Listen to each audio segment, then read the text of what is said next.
सामने हटो सुनो जी।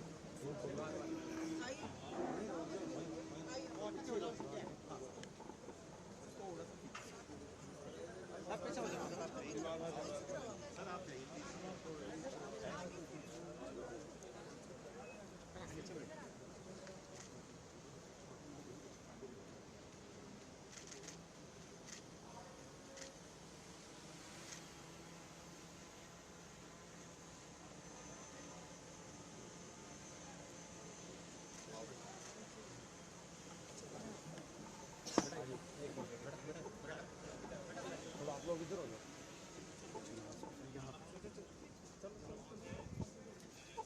चलो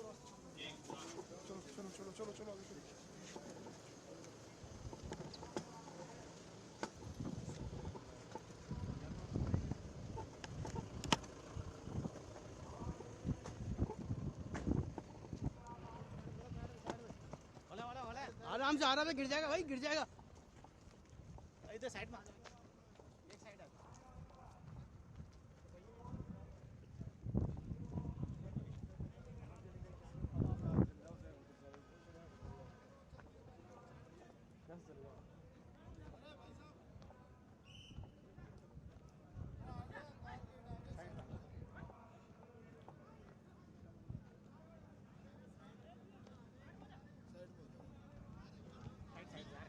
अरे रुक जाओ, अरे स्टॉप पे हम यार।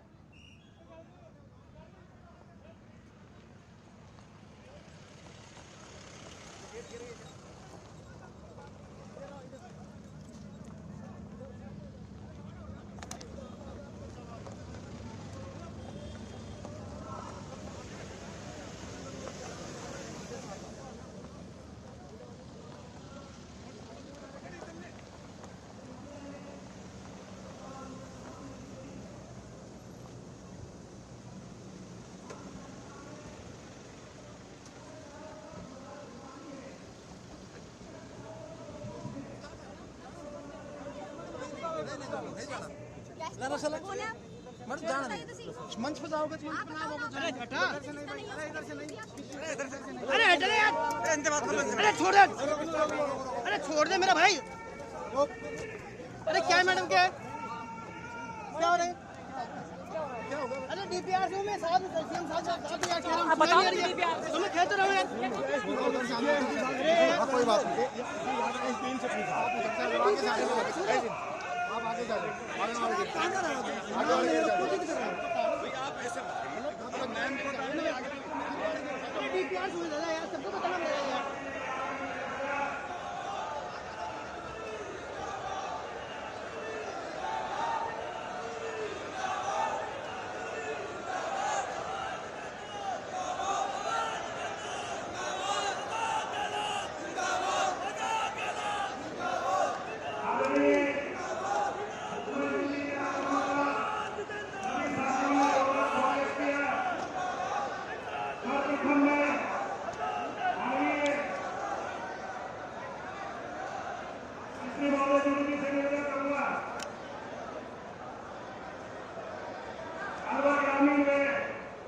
उनके पैतृक गांव घाटूवास की ओर से आज पधारे हुए अतिथियों का साफा बंधन में स्वागत करके हरी माला से स्वागत किया जाएगा। माननीय मुख्यमंत्री महोदय के स्वागत के लिए मैं ग्रामीण से पधारे हुए हमारे जो साथी हैं वो सब कृपया मंच पर पधारे। इनका नाम मैं बोल रहा हूँ। ब्लॉक अध्यक्ष आदरणीय जगरूप खान जी, सावित्री मीना जी, अब्दुल जी, माननीय मंत्री महोदय की तरफ से आज अपने कर्मभूमि और अपनी जन्मभूमि के साथियों के साथ माननीय मुख्यमंत्री महोदय का अभिनंदन में स्वागत किया जा रहा है।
जसवंत जी गुजर साहब, दान सिंह जी, डॉक्टर करण सिंह जी यादव साहब, रोहतास चौधरी जी, हमारे यहाँ के स्थानीय सरपंच भाई भोलाराम जी, हमारे पूर्व विधायक यहाँ के बहरौर के भी और बानसूर के भी महिपाल जी यादव साहब, कविता यादव जी, हमारे जिला अध्यक्ष योगेश मिश्रा जी, यहाँ मंच पर मौजूद हमें आशीर्वाद देने के लिए पधारे हमारे सम्मानीय महाराज जी सुंदरनाथ जी महाराज साहब नावली, और हमारे यहाँ पे श्याम बाबा के हमारे महाराज जी और हमारा बाबा दयाल के मंदिर से पधारे हमारे सम्मानित महाराज जी। मैं आप सभी सम्मानित मंच का हार्दिक स्वागत और अभिनंदन करता हूं। मैं हमारे साथी केरल के पूर्व मुख्यमंत्री जी के पुत्र भाई चांडी साहब का भी मैं स्वागत करता हूं। मंच पर मौजूद है हमारे अंकल जी अशोक जी दंदोना साहब, जो कि हमें यहाँ पधारे आशीर्वाद देने के लिए। आपके दिए दिन है अंकल जी, मैं भूल नहीं सकता। और सभी सम्मानित उनके साथ पधारे मेरे पिताजी के साथ के जितने भी लोग हैं, सबका मैं हार्दिक स्वागत और अभिनंदन करता हूं। साथियों, मैं भैया आगे खड़े हैं बैठ जाए, आगे खड़े हैं बैठ जाए, पीछे वालों को डिस्टर्ब होता है। मैं 2 लाइनों के साथ कहना चाहूंगा कि मेरे माता पिता जिनका आज मूर्ति का अनावरण हुआ है, उनके लिए कहना चाहूंगा कि आप सा ना कोई गुरु मिला, आप सा ना कोई गुरु मिला, ना मित्र मिला, हमें सदा आपके मिली आदर्शों की छाया, और आपने ही उंगली पकड़कर इस मिट्टी पर चलना सिखाया। आपने ही उंगली पकड़कर इस मिट्टी पर चलना सिखाया। आपने ही तो मुझे मानवता का पाठ पढ़ाया, मानवता का पाठ पढ़ाया। ये बात मैं अपने माता पिता को समर्पित करना चाहूंगा। 4 चीजें मैं ये भी कहना चाहूंगा कि दुनिया के अंदर कोई कश्मीर को स्वर्ग बताता है, कोई स्विट्जरलैंड को स्वर्ग बताता है, और कोई और कई प्रकार की जो जगह है इस देश के अंदर, दुनिया के अंदर, उनको स्वर्ग बताता है। लेकिन मैं अपनी इस मातृभूमि को, इस जन्मभूमि को स्वर्ग बताता हूं। इससे बढ़कर मेरे लिए कोई चीज नहीं। मैं माननीय मुख्यमंत्री जी ये कहना चाहूंगा, ये जो सामने जो हाईवे दिख रहा है, ये हाईवे 60 के समय में, 1960-70 के बीच की बात है, उस समय में ये छोटी रोड होती थी, और मेरे पिताजी ने इस रोड के ऊपर अपने सर से मिट्टी डाली थी। इस रोड पे उन्होंने मिट्टी डाली थी, और यहां 5 किलोमीटर आगे एक जगह है कुंड, जहां पत्थर का काम होता है, स्लेट का काम होता है, जिसपे बच्चे पढ़ते हैं। 50 पैसे में वो स्लेट करने के लिए कुंड के अंदर मजदूरी करते थे, पैदल जाते थे और पैदल ही आते थे। जाते वक्त रेलवे लाइन के साथ से कोयले उठा के लेके जाते थे, उनसे अपना गुजारा करते थे, और वापस आते थे तो रास्ते से ईंधन बीन के लाते थे कि उन ईंधन से मेरी मां मेरे लिए रोटी बनाएगी। ऐसे मेरे पिताजी, जिसके संघर्ष की वजह से मैं आज यहां तक पहुंचा हूं। और मुख्यमंत्री जी, मेरे पिताजी आपको बहुत चाहते थे। आप 98 के अंदर मुख्यमंत्री थे, और मेरे पिताजी सन 2000 के अंदर यहां के इस पंचायत के सरपंच थे। और उनके एक चिट्ठी पे आपके यहां से काम होते थे, एक चिट्ठी पे, सरपंच की चिट्ठी पे, और आपकी चिट्ठी आती थी। मैं उस समय 20 साल का था। मैं आपकी चिट्ठियां पढ़ता था, मैं देखता था कि मुख्यमंत्री जी किस प्रकार से एक एक चिट्ठी का जवाब देते हैं। और यही कारण है कि आज ये मूर्ति का अनावरण होने में 10 साल लगे हैं। देवेंद्र जी, 10 साल लगे हैं। पहले समय नहीं मिल पाया, फिर मैं चुनाव हार गया, फिर कोरोना आ गया, फिर ये हाईवे चौड़ा हो रहा था, इसमें पता नहीं चल पा रहा था कहां तक जगह हमारी जाएगी। आज मुख्यमंत्री जी के हाथों से ये कार्यक्रम संपन्न हुआ है। मुख्यमंत्री जी, पूरे इलाके की जनता आपको धन्यवाद देती है, और मैं भी आपको धन्यवाद देता हूं। कि आपने एक ऐसे व्यक्ति का मूर्ति का अनावरण किया है जिसके जाने के बाद में काठवासी नहीं, आसपास के 100 गांव के अंदर लोगों को उनकी अच्छाइयां याद है। मैं अपना फक्र मानता हूं इस चीज का। ये पूरे इलाके की जनता बैठी है, पूरे इलाके की जनता बैठी है। मैं इसके सामने कहता हूं, आज अगर मैं मंत्री भी हूं तो उन्हीं के दिए दिन है, उनकी मेहनत है, जिसकी वजह से मैं आज यहां तक पहुंचा हूं। आपने अलवर ग्रामीण में और मुझे देने में कोई कमी नहीं छोड़ी। एक दिन मैं गांव में आया, गांव के लोगों ने कहा कि रेलवे लाइन के ऊपर का फुटपाथ चाहिए।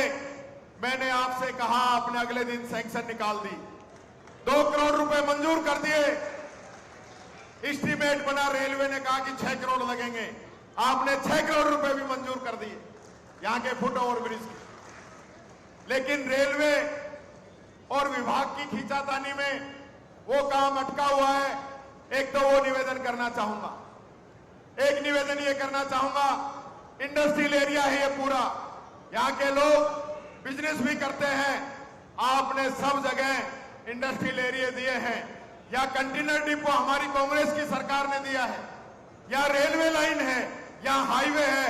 अगर यहां पे आप एक इंडस्ट्रियल कॉरिडोर, इंडस्ट्रियल एरिया काठवास को दे देंगे तो इस पूरे इलाके का कल्याण हो जाएगा। यह मैं निवेदन आप लोगों से करना चाहूंगा। मैं चाहता हूं कि आपका आशीर्वाद इस इलाके पे बहुत बना है। आपके मुख्यमंत्री बनने के बाद में हमारी 3 तहसील बदल गई। मुख्यमंत्री जी, पहले हम बहरौर तहसील में आते थे, हमने डिमांड रखी कि हमें नीमराणा तहसील बनाई जाए। आपने नीमराणा को उप तहसील से तहसील बनाया। अब की बार हमने फिर डिमांड रखी कि साहब हमारी मांडन उप तहसील है, इसको तहसील बनाया, तो आपने मांडन को तहसील बना दिया, जो कि मात्र हमसे 5 किलोमीटर दूर है। सब लोग धन्यवाद दीजिए मुख्यमंत्री जी का इस चीज पे, इतनी बड़ी सौगात। और अब तो आपने जिले ही दे दी हमको। आज इस जगह से अलवर 100 किलोमीटर पड़ता था, आज आपने कोटपुतली बहरौर जिला बना दिया और हमें मात्र 40 किलोमीटर पे हमें जिला आपने बना के दे दिया। उसके लिए मैं धन्यवाद देता हूं। और इस जिले के अंदर हम 3 एमएलए आपके पास बैठे हैं। मैं बहरौर का रहने वाला हूं, शकुंतला जी बानसूर की रहने वाली हैं, और कोटपुतली से राजेंद्र यादव जी हैं। तीनों को आपने मंत्री बनाया है। इससे बढ़ के इस इलाके के लिए क्या हो सकता है? आपने कोई कमी नहीं छोड़ी।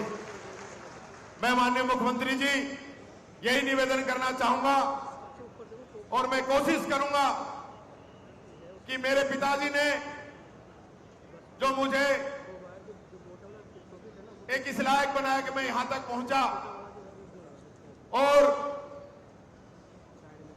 उसके बाद आदरणीय भंवर जितेंद्र सिंह जी ने और आपने मुझे इस लायक बनाया कि मैं राजस्थान की कैबिनेट के अंदर पहुंचा। इस चीज का भी मैं आपको धन्यवाद देता हूं। एक छोटी सी डिमांड और रखूंगा, अलवर के अंदर भी हमने रखी थी, पूरे जिले की डिमांड है कि हमारे अलवर को संभाग बना दिया जाए ताकि अलवर जिले का और विकास हो। और आपने कोई कमी नहीं छोड़ी है। मैं सीएम साहब एक और कहना चाहूंगा, यहां मंच पर हमारे अंकल जी अशोक दंदोरा जी बैठे हैं। ये वो परिवार है जिनसे हमने बिजनेस सन 78 में शुरू किया था। मेरे पिताजी ने 77-78 में, मेरा तो जन्म ही 80 का है। वो दिन है और आज का दिन है। इन 45 वर्षों में इस परिवार ने हमारे अलावा माल नहीं खरीदा और हमने इनके अलावा माल नहीं बेचा। 45 साल का ये रिकॉर्ड है। और माल भी कोई कम नहीं होता है। 50,000 स्क्वायर फीट माल रोज खरीदते हैं अंकल जी। ये इतने बड़ा इनका व्यवसाय, तो इनका पूरा आशीर्वाद हम पे रहा है और आज ये इस मौके पे पधारे हैं। मैं इनका भी बहुत बहुत हार्दिक स्वागत और अभिनंदन करता हूं। और मैं ये कहना चाहूंगा, माननीय मुख्यमंत्री जी हमारे बीच में आए हैं। मुख्यमंत्री जी का आगे कार्यक्रम है, समय काफी हुआ है। मुख्यमंत्री जी के आदेश की पालना करते हुए मैं निवेदन करूंगा माननीय मुख्यमंत्री जी से कि माननीय मुख्यमंत्री जी आए और अपनी बात आप लोगों के बीच में रखें। आदरणीय गहलोत साहब, और गहलोत साहब वहां से मंच तक जाएंगे, जब तक तालियां रुकनी नहीं चाहिए, दोनों हाथों से तालियां दोनों हाथों से तालियां, दोनों हाथों से तालियां। अशोक गहलोत, अशोक गहलोत, अशोक गहलोत, अशोक गहलोत, अशोक गहलोत, अशोक गहलोत, अशोक गहलोत, अशोक गहलोत, अशोक गहलोत, अशोक गहलोत। बोलो मंत्री बाबा की जोरदार ताली।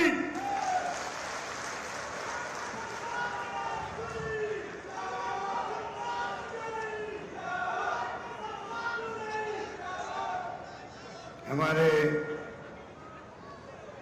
मंत्रिमंडल के साथी विक्रम जोली साहब, बहन शकुंतला रावत जी, राज्य मंत्री राजेंद्र यादव जी, देवेंद्र यादव जी, सचिव AICC काजी निजामुद्दीन साहब, सुश्री अमृता धवन जी,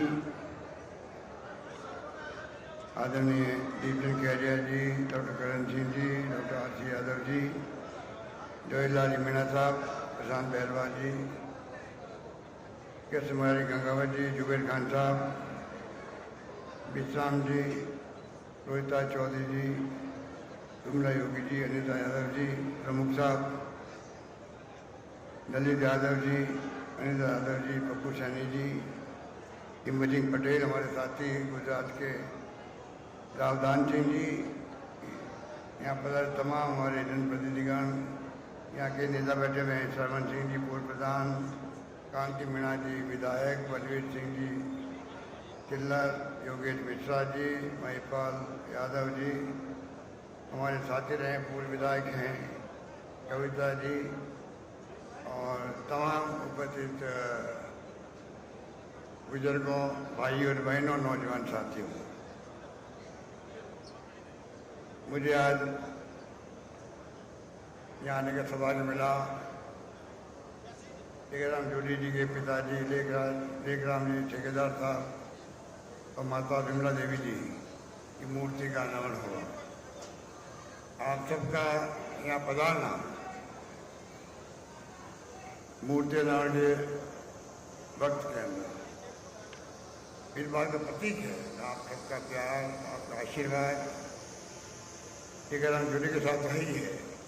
तो आपका सम्मान उस व्यक्ति के बारे में भी है जिन्होंने अपने जीवन में वो फौज में रहे, 71 और 65 के बाद में हिस्सा लिया, छतपन बने गांव के इंडस्ट्री लगाई, और लेखराम जोली कह रहे थे कि किस प्रकार उन्होंने जब सड़क बन रही थी तो क्या भूमिका अदा की। तो आप सोच सकते हैं वो जमाना था जब सिंगल सड़क हुआ करती थी। उन्होंने कहा जब रात को घर आते थे तो बिजली नहीं थी, मिट्टी के तेल से रोटी करते थे और खाना बनाते थे, बनवाते थे। अब आप बताइए, मिट्टी डाल दी, बच्चे पढ़ पड़े थे, पिताजी ने मिट्टी डाली, सड़क बन जाएगी, बच्चे पढ़ पाएंगे, वो जमाना भी देखा है। अब उनको क्या जवाब दें जो कहते हैं कि 70 साल में क्या होगा, 70 साल में क्या होगा। आज जो देख रहे हो आप, national highways, state highways, district major road, गाँव की सड़कें, आज आपको यहाँ बैठने का अवसर मिला जिस रूप में पानी, बिजली, शिक्षा, स्वास्थ्य, सड़कें, सब कुछ जो हुआ है ये लंबा सफर तय करते करते हुआ। जब हम आज़ाद हुए थे तो 13 मेगावाट बिजली थी राजस्थान के अंदर। राजा महाराजाओं के महलों में वो बिजली टिमटिमाती थी, खाली जनरेटर से हुई। लोग समझ ही नहीं थे कि बिजली होती क्या है। आज लाखों करोड़ों बल्ब लगे हुए सड़कों पर, घर घर में बिजली, किसानों खेत में बिजली। पूरे देश में जो दूरदृष्टि रखी आज़ादी के बाद में पंडित नेहरू ने, जिसका नाम लेते हुए भी शर्म आती है आज के शासन करने वालों को, उनकी भूमिका को देश की दुनिया याद करती है। वो इतने महान व्यक्तित्व थे। गांधी जी के वक्त में सरदार पटेल, मौलाना आजाद और संविधान बनाया गया डॉक्टर अम्बेडकर द्वारा, या देश उसे चलता है। आप सोच सकते हो कि शुरुआत ऐसी हुई हमारे मुल्क की, जड़ें मजबूत हो गई, आज हम पैरों में खड़े हो गए। पहले गेहूं के लिए बीज मांगनी पड़ती थी अमेरिका से, आज हमारा किसान इतना मजबूत है, आत्मनिर्भर बना दिया देश को, गेहूं एक्सपोर्ट करता है। सोच सकते हैं कि क्या क्या नहीं हुआ देश के अंदर। शिक्षा में आज सिरमौर बन गए राजस्थान के अंदर, तमाम संस्थाएं आ गई, IIT, IIM, IIT, law university, Ayurveda university.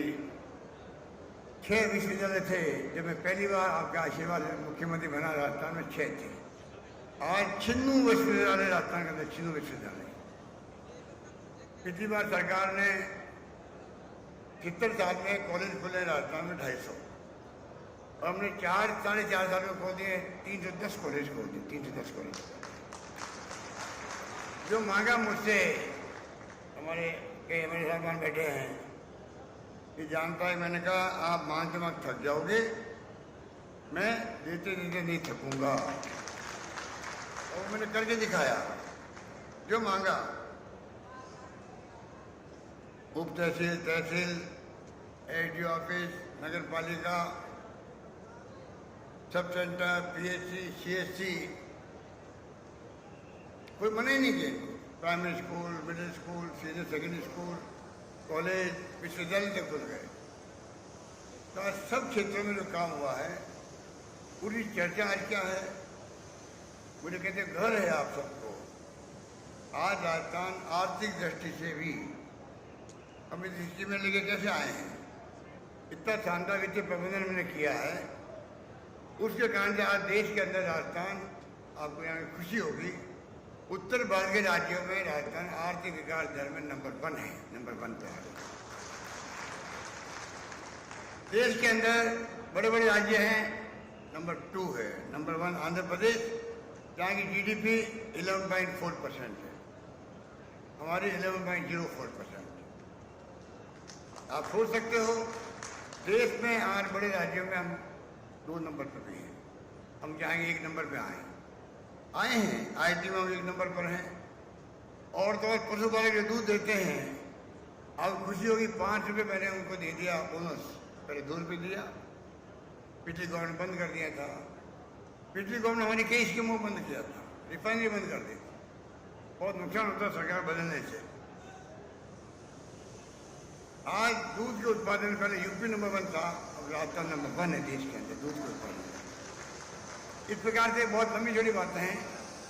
मैं आपको इतना कहना चाहूँगा, आज हमने कई कानून पार किए असेंबली के अंदर। जिस विभाग के मंत्री हैं जूली साहब हमारे, पहली बार राजस्थान में 9 जो है SC ST के मंत्री बने हैं, 4 बने कैबिनेट मंत्री ST के विभाग, एक से बढ़कर एक भी इनको मिले हैं। तो ये बदलाव है राजस्थान के अंदर, सोच का बदलाव है, हमारे अप्रोच का बदलाव है। और आप अगर देखेंगे जो फैसले हमारे, एक से बढ़कर एक फैसले, उनके वक्त नहीं मैं सब फैसले सुनाऊँ आपको, तो इतने शानदार काम इनका विभाग कर रहा है, इनकी देख रेख के अंदर कोई सोच नहीं सकता है। सोशल सिक्योरिटी में आज 1 करोड़ लोगों को पेंशन दे रहे हैं, 1 करोड़ लोगों को मिनिमम 1000 रुपये कर दी, पहले 500 रुपये थी, अब 1000 कर दी। जितनी खैरियत दी गई, आइडिया था जब मैं दूसरी बार मुख्यमंत्री था, इनके सुझाव पे हम लोगों ने सारी शर्तें हटा दी, और आज करीब 1 करोड़ लोगों को पेंशन, दिव्यांगों को, महिला जो एकल नारी है, विधवाओं को, बुजुर्गों को पेंशन मिल रही है। तो मैं आपको कहना चाहूँगा कि जिस रूप में बच्चों की पढ़ाई के लिए, उनकी स्कॉलरशिप के लिए, कोचिंग के लिए, स्कूटी योजना के लिए, सब तरीके से आज ये विभाग इतना शानदार काम कर रहा है, आप सोच नहीं सकते। हमें गर्व होता है, सोशल सिक्योरिटी के मामले में राजस्थान देश में सिरमौर बनने जा रहा है। 25 लाख का बीमा बताइए हिंदुस्तान में क्या दुनिया में कहीं है? 25 लाख का बीमा।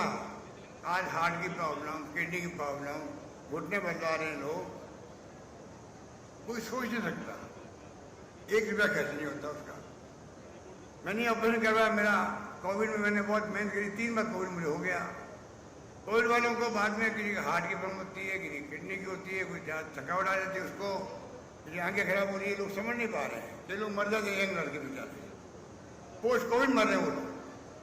मेरे भी हार्ट पे स्टेंट लगा, 1.5-2 लाख खर्च होते, 1 नया पैसा मेरा खर्च नहीं हुआ। ये स्कीम है चिरंजीवी योजना की बदौलत। मैं CGSA के मेंबर भी हूँ। हमने कर्मचारियों के लिए एक तरफ तो OPS दिया है। राजस्थान भर के कर्मचारी आज पूरे देश के कर्मचारियों सम्मान के पात्र बन गए राजस्थान के कर्मचारी, क्योंकि राजस्थान सरकार ने उनको OPS दे दिया। हमारी सरकार का फैसला मान्य दृष्टिकोण से, पर हमारे कर्मचारी सम्मान पूरे देश में है। ये कर्मचारियों में राजस्थान गवर्नमेंट ने पहल करी है मान्य दृष्टिकोण से OPS लागू करने। आज ये लागू कर दिया हमने हेल्थ के लिए, शानदार स्कीम है उनकी हेल्थ की। तो चाहे कर्मचारी हो, चाहे हमारे नौजवान हो, छात्र हो, युवा हो, महिलाएं हो। और महिलाओं को देखिए आप, 1,35,00,000 महिलाओं को हम लोग एम्पावरमेंट हो, वुमेन का सशक्तिकरण हो। स्मार्टफोन 40 लाख तो बढ़ रहे अभी, 35 लाख बढ़ गए होंगे। सेकेंड फेज में भी 90 लाख और बढ़ेंगे। 3 साल की इंटरनेट सेवाएं फ्री होगी उसके अंदर, वो हम लोग मोबाइल फोन बांटे, मेरी बहनों को माता हूँ। ये तमाम वो काम है। मैं चाहूँगा केंद्र सरकार को भी चाहिए, चुनाव आ गया है, यहाँ बड़ी बड़ी बातें करेंगे आकर के नेता लोग, गारंटी देंगे आपको। मैं चाहूँगा कि वो लोग नेता लोग एक गारंटी दे और आने के बाद एक फैसला करें। एक तो जो फैसला राजस्थान सरकार ने किए हैं, चाहे 25 लाख बीमा का हो, चाहे शहरी रोजगार योजना हो, चाहे मिनिमम इनकम गारंटी एक्ट हो, 100 के बजाय 125 दिन दे दिया हमने नरेगा के अंदर। शहरों में भी 125 दिन दिए। 1 करोड़ लोगों को दे रहे हैं हम लोग पेंशन, 1,000 रुपये प्रति माह दे रहे हैं। वो दे रहे 200 रुपये दे रहे केंद्र सरकार। मैं चाहूँगा हमारी योजनाओं का इसमें अहम घमंड नहीं होना चाहिए। भारत सरकार को चाहिए वो देखे कि राजस्थान एक मॉडल स्टेट के रूप में उभर के आ रहा है। हमारी योजनाओं की चाहे ग्रामीण ओलंपिक भी क्यों नहीं हो, अन्य राज्य सरकारें भी, केंद्र सरकार भी उसको देख रही है, समझ रही है, आगे बढ़ रही है, वादे कर रही है वहाँ की पब्लिक से। इसका मतलब राजस्थान सरकार मॉडल के रूप में उभरी है। केंद्र हमारा भारत सरकार संविधान के अंदर संघीय ढांचा है, केंद्र है, बाकी सब राज्य सरकार संघीय ढांचे में आती है। मैं अपील करना चाहूँगा केंद्र सरकार के नेताओं से, वो तमाम हमारी योजनाओं को स्टडी करवाए। ये तो कोई कुछ बात, गिग वर्कर्स एक्ट बना दिया हमने, दुनिया भर में तारीफ हो रही है। अभी एक आर्टिकल है इंडियन एक्सप्रेस के अंदर, मिस्टर मैथ्यू है कोई, लिखा उसने राजस्थान गवर्नमेंट जो काम किया है उसको हिंदुस्तान के हर सरकारों को, राज्यों के अंदर और दुनिया भर के मुल्कों को करना चाहिए। आप कल्पना कीजिए, राजस्थान के एक्ट को जो हमने पास किया है उसको दुनिया भर के मुल्कों में भी एडॉप्ट करना चाहिए। वो आर्टिकल लिख रहे, न्यूयॉर्क बेस्ड आदमी, कोई पत्रकार है, वो ऐसे ही कानून हमने बना दिए। किसानों के लिए कर दिया है, कोई कर्जा उनका कुर्की नहीं होगी जमीनों की, पूरा पोषण होगा भविष्य के अंदर। हाईकोर्ट जज की अध्यक्षता में कमेटी बनेगी, फैसला करेगी कि इनका कर्जा माफ हो, कम हो, ज्यादा हो, कुर्की की नौबत नहीं आए। क्रांतिकारी कानून उन्होंने बनाए। केंद्र को चाहिए कि यहाँ आने के आके कैंपेन करने के पहले जितने नेता लोग आ रहे हैं, क्योंकि फौज है उनके पास, तो धन की कमी नहीं है, इतना धन इकट्ठा कर लिया है, बाकी पार्टियों ने छोड़ दिया इन लोगों ने। कोई उद्योगपति दूसरी पार्टी नेताओं ने मिल नहीं सकता, मिलेगा तो शाम को ईडी पहुंच जाएगी। ये राजेंद्र यादव का पहुंच गई, आपके गृह राज्य मंत्री जब पहुंच गए। ईडी इनकम टैक्स तो इस प्रकार से एक्ट कर रही है दबाव के अंदर। आजकल तो ईडी के इनकम टैक्स अधिकारी भी करने लगे हैं। आधा गाइड तो वही कर रहे हैं लोगों को। मैंने सुना है एक दो जगह वो गए थे, पहले कह दिया भैया देखो आधे घंटे बाद में हमारी पूरी टीम आने वाली है, आप तैयार हो जाओ। वो समझ गए हैं कि कब तक गृह मंत्रालय दबाव में हमें भेजेगा इलीगल काम करने के लिए। इलीगल काम है ये, जब तक आप पूरी रेखी नहीं हो, प्रूफ नहीं हो भाई इसने बेईमानी करी है, करप्शन किया है, उसको आप सजा दो, जेल भेजो, हम तो स्वागत करेंगे। अब डराने के धमकाने के लिए, चुनाव जीतने के लिए पूरे देश में विपक्षी पार्टियां की सरकार है, वहां ईडी जा रही है, इनकम टैक्स जा रही है। लोकतंत्र है ये, ऐसा माहौल देश में बन गया है। इसलिए मैं कहना चाहूंगा केंद्र सरकार को चाहिए हमारी स्कीमों को पहले स्टडी करे, एक के बाद एक, एक के बाद एक, एक के बाद एक। अभी तो मैं इस मन से पूरी बता नहीं सकता आपको। और अच्छा है पब्लिक इंटरेस्ट के अंदर, मैं तो ये करता हूँ। मेरी को आलोचना करता है विपक्ष का नेता, मुझे अच्छा लगता है, मुझे फीडबैक मिलता है। अभी हमने मिशन 2030 किया, 2.5 करोड़ से अधिक लोगों ने सुझाव दिए, कि उन्हें सुझाव दिए होंगे, कि उन्हें शिकायत की होगी हमारी खुद की सरकार की, किसी ने अपनी शिकायत बताई होगी, किसी ने दुख प्रकट किया होगा, कोई अन्याय हो रहा होगा, वो भी फीडबैक हमें मिलेगा, उसका उपयोग करेंगे गुड गवर्नेंस के लिए, उसको न्याय दिलाने के लिए।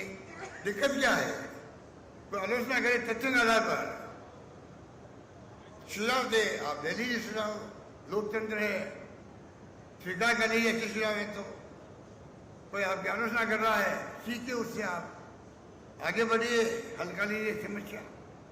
अप्रोच डेमोक्रेसी में होनी चाहिए, उनके लिए अप्रोच नहीं, उनके लिए तो अहम घमंड है, जो हमने कर दिया वही ठीक है, पर बाकी कोई समझते नहीं, लोग समूर्ख लोग बैठे हुए। ये अहम घमंड लोकतंत्र में काम नहीं आता है। जनता माई बाप होती है, वो फैसला करती है, वो सबको मंजूर करना पड़ता है। मैं कहना चाहूंगा आपको, बार बार मैं क्यों कह रहा हूं, मुझे गर्व है आप पर। कोरोना में जो आपने मेरे आह्वान को माना, आप पर मैं इमदाद की दूसरी, सब लोग ने घर में बंद थे, रेडी वाला, पटरी वाला भी, ठेले वाला भी,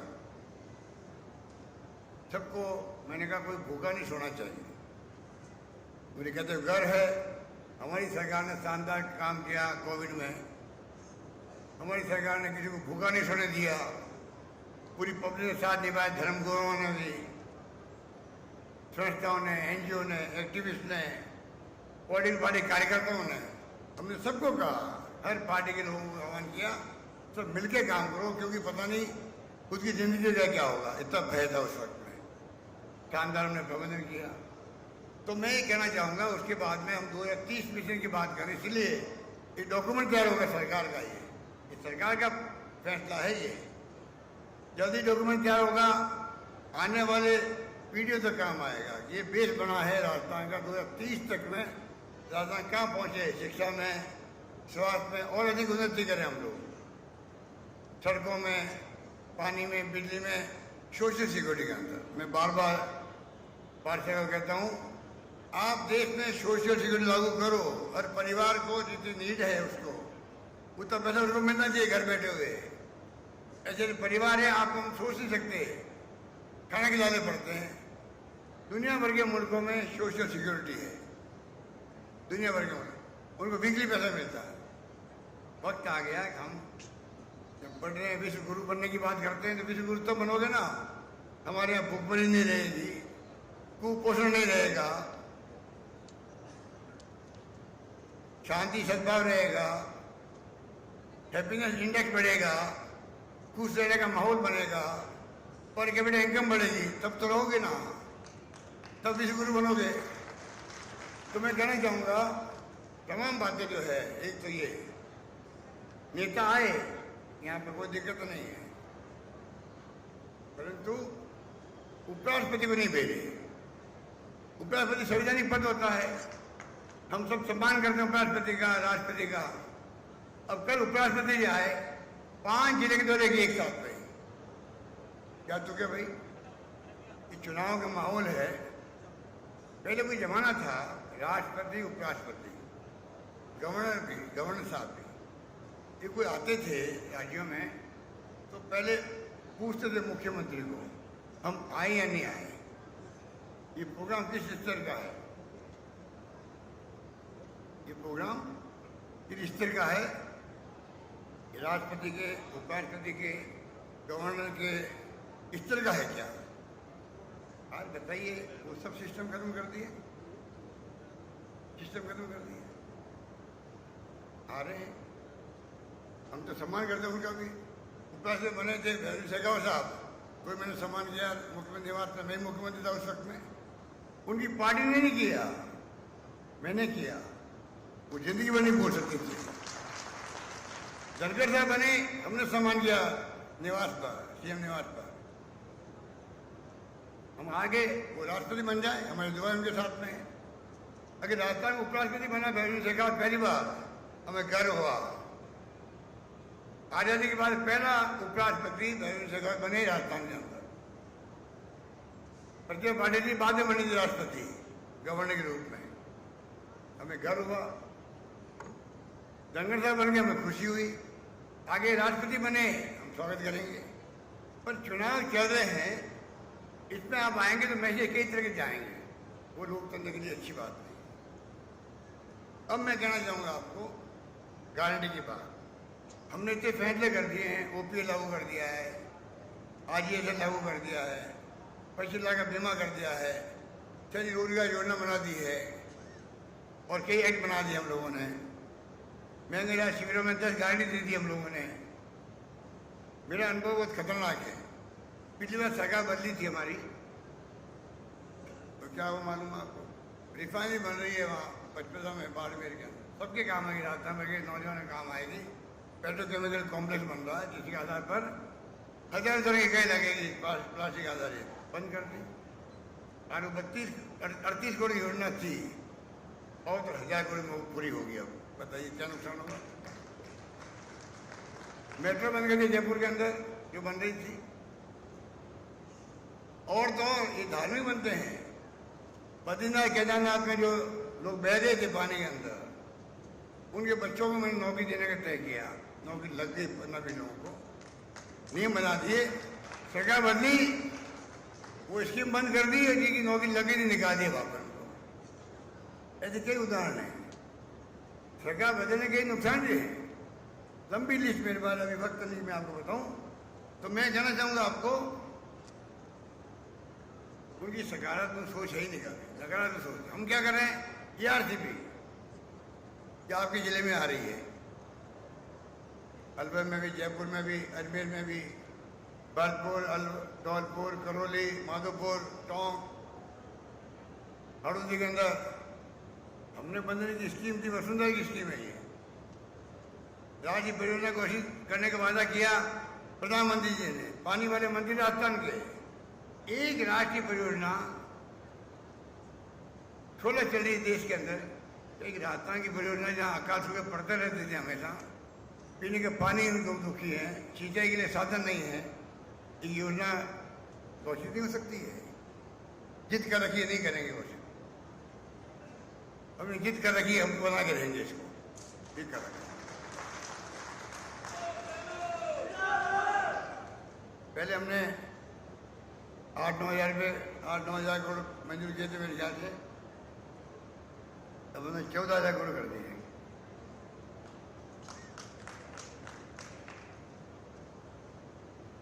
तो ये जो स्थिति है, उसमें आप सोच सकते हैं कि अब क्या हुआ है। दो बातें कह के मैं लंबी बात नहीं करना चाहूँगा, तो अभी मुझे नागौर जाना चाहिए यहाँ से।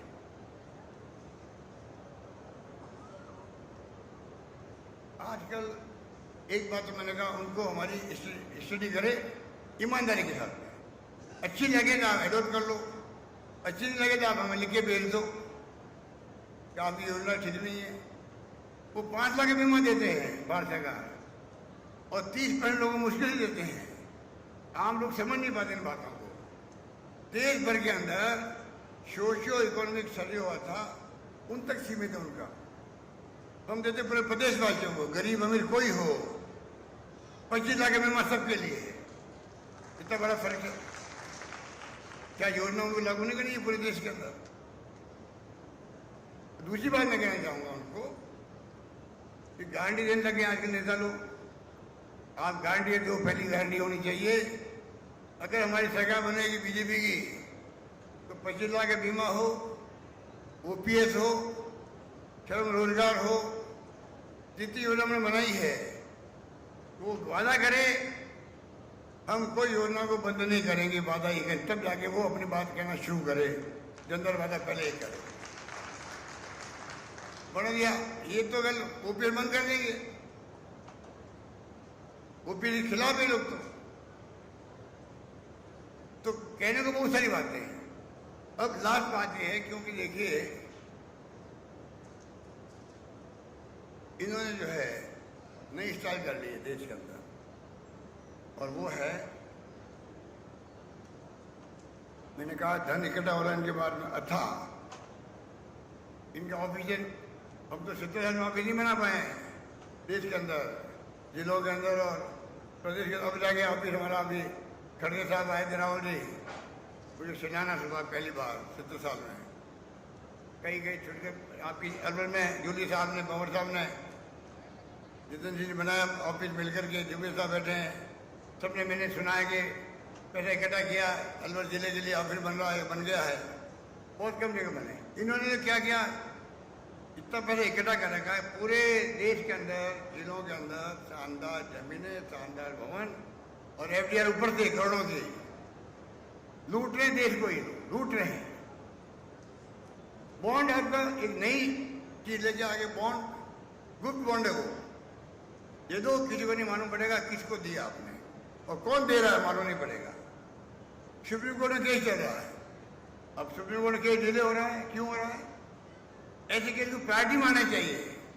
ये देश के फ्यूचर का सवाल है देश में लोकतंत्र को जिंदा रखने का सवाल है।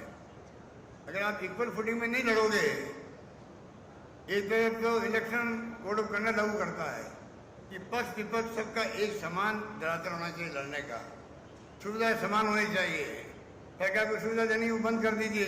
फोटो भी नहीं लग सकती मुख्यमंत्री की अच्छी बात है मैं अप्रिशिएट करता हूँ बराबरी का मुकाबला हो। वहाँ इलेक्शन कमीशन क्या कर रहा है मैंने सुना उसने विरोध किया था पहले इलेक्ट्रल बॉन्ड चल रहे हैं चंदा जा रहा है उनके पास 95%। बाकी पार्टी पॉलिटिकल पार्टियों की क्या स्थिति है और कांग्रेस की बड़ी पार्टी है सोच सकते हैं वो धनबल बाहुबल कहना चाहिए सामदान दंड भेद चला रहे हैं। आप अपनी चुनी हुई सरकारों को और ट्रेडिंग करके गिरा रहे हो आप। अमित शाह जी का नया फॉर्मूला आ गया देश के अंदर। अमित शाह कर्नाटक गिरा दी सरकार को महाराष्ट्र गिरा दिया मध्य प्रदेश गिरा दिया। अब उन दिल में जलन है कि राजस्थान में उनकी दाल नहीं गली आपके आशीर्वाद से। उनको तकलीफ ये है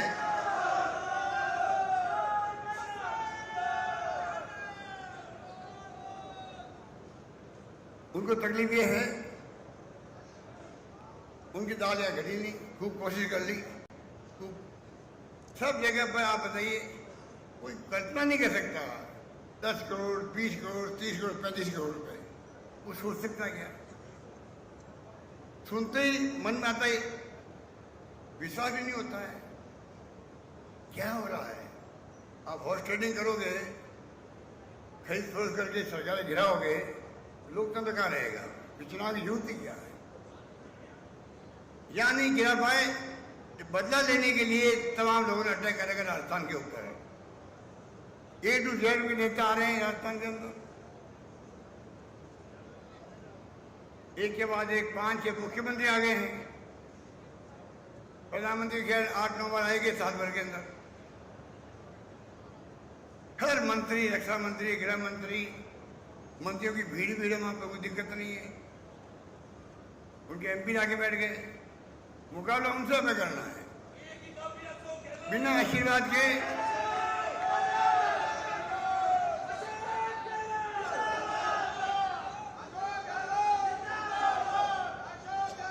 बिना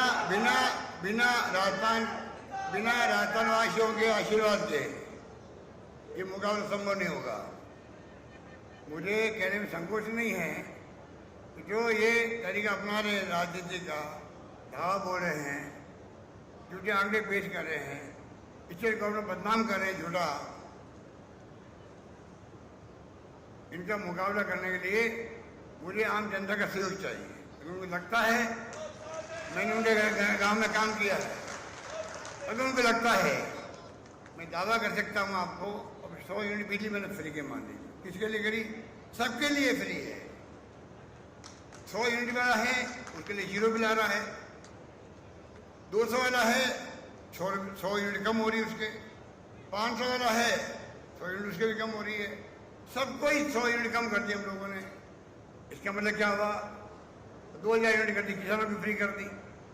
इसका मतलब ये हुआ राजस्थान हर गांव के अंदर, हर घर के अंदर सरकार की तरफ से चाहे सड़क बनी हो, तहसील खुली हो, कुछ हुआ हो गांव के अंदर, फायदा पहुंचा गांव वालों को, परिवार को, तो हमारी योजनाओं का लाभ हर परिवार ले रहा है, राजस्थान में ले रहा है।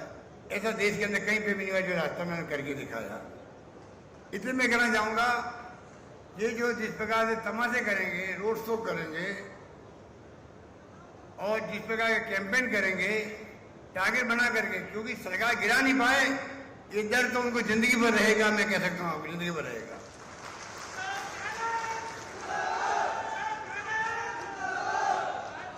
और ये सरकार अगर नहीं गिरी तो अकेला मैं कुछ नहीं कर सकता था। हाईकमान हमारे साथ थी, कांग्रेस हाईकमान, सोनिया गांधी जी, राहुल गांधी जी, पूरी टीम भेज रखी थी हमारे साथ में यहाँ पर। और सबसे बड़ी बात प्रदेशवासियों की, प्रदेशवासी फोन आते थे एमएलए के पास में, चाहे 6 महीने अपने होटलों में रहो, किसी कीमत में सरकार नहीं देनी चाहिए। ये जो जज्बा था प्रदेशवासियों का, उसके कारण ये घबरा गए और पीछे हट गए, सरकार नहीं गिरी।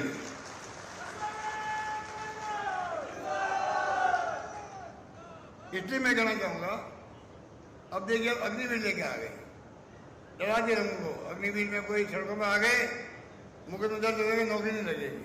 आप बताइए ये कौन सा प्रयोग किए हैं? 4 साल की नौकरी, 4 साल की नौकरी। अरे अलवर हो, जयपुर या आपके शेखावटी हो, बरकुर हो, सब जगह सैनिक जाते हैं, बोर्ड की रक्षा करता है।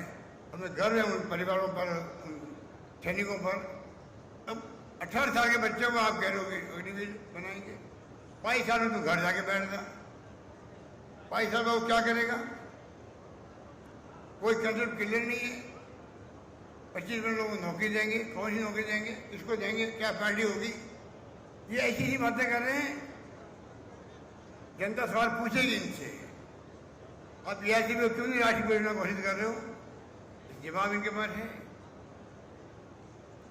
इसलिए मैं आपका आह्वान करना चाहूँगा, कृपा करके आज तो ये मूर्ति का प्रोग्राम रख दिया, जूली ने हमें एक अवसर दे दिया। इनके परिवार का नाम है पूरे गांव के अंदर, पिताजी का योगदान था फौज के अंदर भी, सभ्य के रूप में भी, क्षमा सेवा के रूप में भी। ये तो पूरे परिवार को नहीं है, पूरे गांव वालों हम सबको गर्व होना चाहिए। इन्होंने बुलाया कि खुद ये होनहार है, समर्पित है, प्रतिबद्ध है काम के प्रति, अच्छा काम करे सरकार के अंदर। मेरी शुभकामनाएं, मेरा आशीर्वाद इनके साथ में है। आप सबको मैं बहुत बहुत धन्यवाद दूंगा। आपका प्यार, आपका स्नेह, आपका आशीर्वाद मुझे मालूम है, आपका विश्वास जो मेरे प्रति है, इस बात का असर मुझे है। मैं कहीं जाता हूँ दौरे में तो मैं जानता हूँ पब्लिक का क्या मूड है, क्या आशीर्वाद है, क्या सोच है। अनेक काम किए हैं, अभी कई काम, अरे भाई अभी कई काम जो है, कितने काम कर लो, कुछ काम बाकी रहते हैं। मैं सबको कहना चाहूँगा, हमारी नीति व नियत एक है। हम कहते हैं हर व्यक्ति की समस्या का समाधान हो, तो नौकरी पैसा वाला है, बेरोजगार है, 3 लाख नौकरी हम लगा रहे राजस्थान के अंदर, कहाँ लग रही है देश के अंदर? 10 लाख करोड़ रुपए का हमने एमओयू साइन किया है। 55% एमओयू का आगे बढ़ने का काम बढ़ गया है राजस्थान के अंदर। काम खूब हो रहे हैं राजस्थान के अंदर। 100 हम लोग मेगा पेड़ लगा रहे हैं, मेले लगा रहे हैं बेरोजगारी के लिए। 100 मेले लगाना बेरोजगारों के लिए, बड़ी बड़ी कंपनियां आती है, इंटरव्यू लेती है, 30-40 हजार तो लग चुके हैं उसके अंदर नौकरी है, कोई कमी नहीं लग रहा है। फिर भी मैं जानता हूँ जो सर्जिम होता है, कई धरना देते हैं, स्ट्राइक करते हैं, मैं सबको कहना चाहूँगा निश्चिंत रहो, हर चीज़ को हम एग्जामिन करते हैं, देखते हैं और कैसे हल कर सकते हैं उसका हम प्रयास करते रहते हैं। यही बात करता हूँ। मैं आप सबको बहुत बहुत शुक्रिया अदा करूँगा। आप बता रहे, धन्यवाद, जय हिंद, धन्यवाद। अशोक गहलोत। मैं आग्रह करूंगा माननीय मुख्यमंत्री जी से कि पिताजी की जो स्मारिका है उसका विमोचन माननीय मुख्यमंत्री जी करें और एक डेलीगेशन फैशन से जो बता रहे माननीय मुख्यमंत्री जी को धन्यवाद देना चाहते हैं, वो भी मतलब हमारे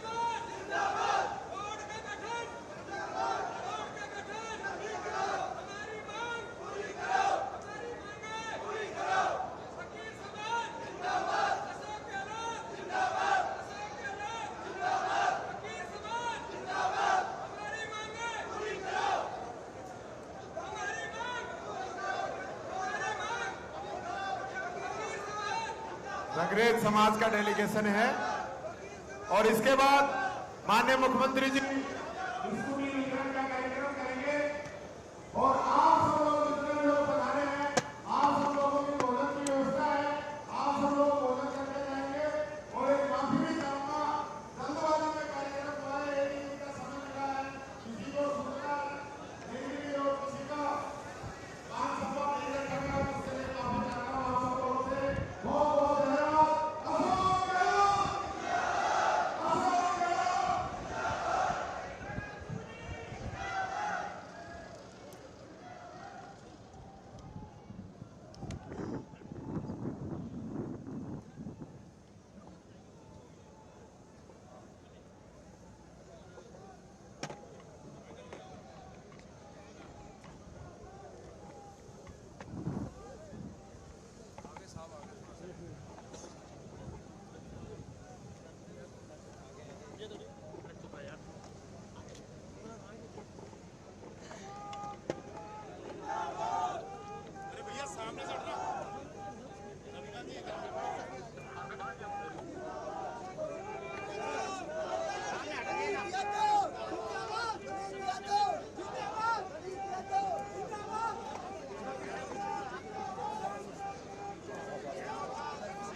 Episodio.